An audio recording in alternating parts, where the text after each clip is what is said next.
مسلمانوں کے کلچر میں حیا ہے، شرم ہے، غیرت ہے. بے پردگی، بے حیائی کبھی مسلمانوں کے کلچر میں نہیں رہی ہے. آج مسلمان بدقسمتی کے ساتھ غیر مسلموں کے پیچھے چل چل کے یہاں تک آ گیا کہ اس کی اپنی بہنیں بے پردہ، اس کی اپنی بیوی بے پردہ، اس کے اپنے گھر کی عورتیں بے پردہ ہیں، مگر اس مسلمان کی غیرت جوش نہیں کھاتی کہ کم از کم کچھ نصیحت ہی کر دے، سمجھائی دے کہ تم کیوں بے پردگی کر رہی ہو.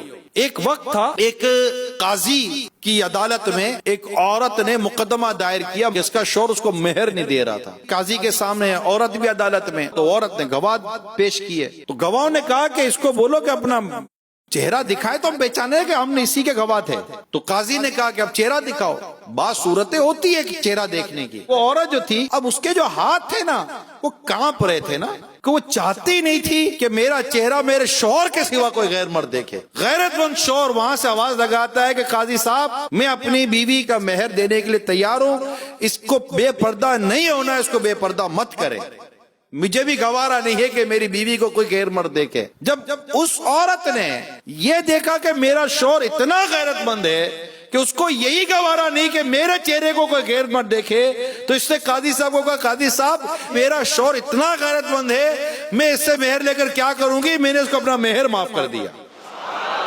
یہ پہلے ایسا دور تھا، شوہر غیرت مند تھے. آج معذرت کے ساتھ بے غیرتی ہے، اپنی بیوی کو بے پردہ گھماتے ہیں، سمجھاتے بھی نہیں ہیں. آدمی قدرت پر سمجھائے، دل رنجیدہ ہو، سمجھاتا ہو، سب کچھ کرتا ہو، مگر پھر بھی اگر خدا ناخواستہ نہیں ہوتا تو ایک الگ کیس ہے. لیکن پہلے تو یہ کہ مرد کی عقل سے پردہ ہٹے گا تو اس کی عورت پردہ کرے گی نا. اور ابھی تو ہمارے معاشرے کے اندر بے پردگی کو پروموٹ کیا جا رہا ہے، اور یہ آج سے نہیں ہو رہا ہے، کئی برس گزر گئے یہ ہو رہا ہے. نتیجہ آپ کے سامنے، بے پردگی کی وجہ سے آج کنواری لڑکیاں مائیں بن رہی ہیں. کوڑے کے ڈھیر پر ایک ایک دن کا چند چند گھنٹوں کے بچے پڑے ہوئے ملتے ہیں، جانور انہیں نوچ رہے ہوتے ہیں. یہ سب بے پردگی کا تحفہ ہے. مجھے تو ان عورتوں پر حیرت ہے کہ جو مرد انہیں بے پردہ دیکھنا چاہتے ہیں اور اس کے لیے طرح طرح کی چکنی چپڑی باتیں کرتے ہیں، اور ان کی باتوں میں آ کر وہ ان کو انڈوس کرتی ہیں، وہ بے پردہ نظر آتی ہیں. ارے میری اسلامی بہنوں، تم اس مرد کی چالاکی اور اس کی ہوس کو سمجھو. یہ تمہیں بے پردہ دیکھنا چاہتا ہے. آپ بولو نہیں جناب میں بہن سمجھ کے دیکھتا ہوں. کیا بہن سمجھ کے دیکھتا ہو؟ گھر میں بہن ہے نا، دیکھو اس کو. میں ماں سمجھ کے دیکھتا تو ہے نا گھر میں ماں، دیکھو اس کو. گھر میں ماں کو دیکھنے کی فرصت نہیں ہے. دوسروں کو میری ماں سمان ہے، میری بہن جیسی ہے، میری ماں جیسی ہے. یہ ساری بہن جیسی ماں جیسی تم کو ایسے ملتی ہے؟ کبھی بولا یہ میرا چچا جیسا ہے، یہ میرا بھائی جیسا ہے، یہ میرے دادا جیسا ہے، یہ میرے نانا جیسا ہے؟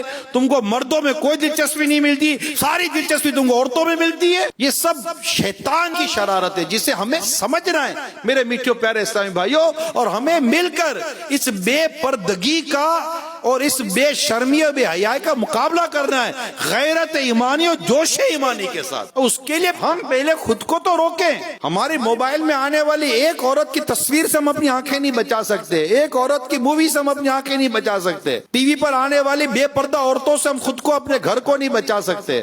گھر میں فلمیں، ڈرامے، گانے باجے ماں بہنوں کے ساتھ بیٹھ کر تو قوم دیکھ رہی ہے. اللہ کی پناہ. تو اللہ ہم سب کو صحیح معنوں میں غیرت ایمانی، جوش ایمانی عطا فرمائے، اور ہمیں اللہ کریم اپنی نفس پر قابو عطا فرمائے.